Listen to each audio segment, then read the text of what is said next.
Henry opened his banking app at 11:40 p.m. on the last night of the month, $412. That's what was left from a paycheck of $5,900 after a budget he'd followed mostly for 11 straight months. He wasn't lazy. He wasn't bad with money. He had a spreadsheet. He had alerts. He had categories, color-coded every single Sunday. And he still ended almost every month exactly the same way. Broke, embarrassed, one bad week from a credit card balance. By the end of this video, you're going to understand exactly why that happened to Henry and why it's probably happening to you too. But here's the part nobody puts in the thumbnail. The fix isn't a better budget. It's getting rid of budgeting completely. And there's a number coming up in about 90 seconds that's going to make you a little angry at every budgeting app you've ever downloaded. Here's the number. Across multiple recent surveys of American budgeters, a clear majority say they regularly overspend even while actively trying to follow a budget, not occasionally, regularly. So if you've tried budgeting, failed, and assumed that meant something about your discipline, I want you to sit with this for a second. It probably didn't. Budgeting, as most of us were taught it, asks your brain to do something it is structurally bad at. Make a calm, rational decision about every single purchase all day, every day, for an entire month without ever getting tired. But willpower isn't a personality trait. It's closer to a battery. Researchers studying self-control have found that it depletes with use, the same way physical energy does, which is why the same person who skips dessert at noon will order takeout, buy the shoes, and say yes to a weekend trip by 8 p.m. It's not that they care less by evening. It's that they have less left to spend on saying no. So budgeting doesn't just ask you to be disciplined. It asks you to be disciplined at the exact moments of the day when discipline is hardest to access. That's the hidden flaw. And in a minute, I'm going to show you exactly where this caught up with Henry. But first, you need to see how it starts, because it starts smaller than you'd think. Henry Walsh is 32. He works as a marketing coordinator outside Columbus, Ohio, making $71,000 a year, about $4,400 a month after taxes and benefits. By any normal measure, Henry's doing fine. He's not reckless. He's not in debt from bad decisions. He built a real budget. 14 categories, zero-based, every dollar assigned a job before the month started. For the first 2.5 weeks, it worked beautifully. Then around day 18 or 19, something predictable happened. Work got busy, he skipped logging a few purchases, telling himself he'd catch up on Sunday. Sunday became next Sunday. By the time he opened the app again, 10 days of spending had piled up, uncategorized, and reconstructing it felt less like managing money and more like doing unpaid homework. So he stopped. Not dramatically, he just quietly stopped checking. And here's the part that stings. The weekends right after he fell behind were often his biggest spending weekends of the month. Not because he gave up, but because some part of his brain reasoned, I've been so careful, I've earned this. Psychologists call that the licensing effect.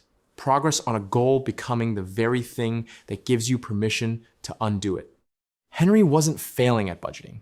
He was experiencing exactly what budgeting done this way predictably produces. Let's actually run Henry's numbers, because this is where it stops being a feeling and starts being math. Henry's goal was to save 15% of his take-home pay, about $660 a month.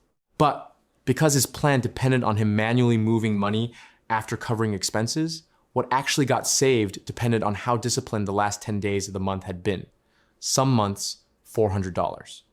Some months, after a rough week, $0. Averaged out over the year, Henry actually saved around $80 a month, not $660. That gap, $660 intended versus $80 actual, isn't a rounding error. Multiplied across 12 months, that's the difference between roughly $7,900 and under $1,000. Almost $7,000 vanished, not stolen, not lost to one bad purchase, but quietly drained away by a system that needed willpower precisely when Henry's willpower was lowest. Here's the psychological mechanism underneath it. Every budgeting app on the market asks you to make money decisions after the money is already visible to you and already easy to spend. The moment Henry saw $4,400 sitting in checking, his brain didn't see $660 in savings, and the rest is mine. It saw $4,400 is mine, and started making a few hundred small, reasonable feeling decisions that each chipped away at a number he never visually had to protect. By the time he remembered to save, the money had already mentally left the building. So here's what Henry changed, and it's almost insultingly simple. He didn't build a better spreadsheet. He didn't try harder. He flipped the order of one single action. Instead of spending all month and trying to save whatever was left, Henry set up one automatic transfer, $660, 15% of his paycheck, to move into a separate savings account the morning after every payday, not at the end of the month. The morning after payday, before he'd spent a single dollar on anything else. Here's why that one change matters more than any category, any spreadsheet, any app reminder ever did. It removes the decision entirely. Henry's brain never gets the chance to see $4,400 and start negotiating with itself, because by the time he actually looks at his checking account, but it was never showing $4,400, it was showing $3,740. The amount that was always actually his to spend. There's no willpower required to not spend money you never saw in the first place. This is the idea sometimes called paying yourself first, or reverse budgeting. And the reason it consistently outperforms traditional budgeting isn't that it's smarter, it's that it asks nothing of you after the first 10 minutes of setup. No tracking, no categories, no day 19 collapse.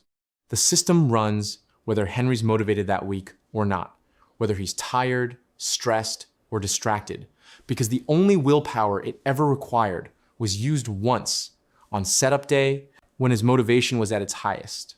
6 months in, Henry's savings account has more in it than an entire year of his old budget ever produced, and he hasn't opened a tracking app once. Here's exactly how to set this up this week.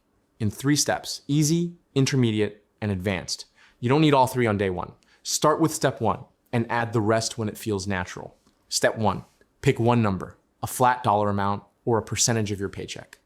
If you're not sure, start at 10%. You can adjust later.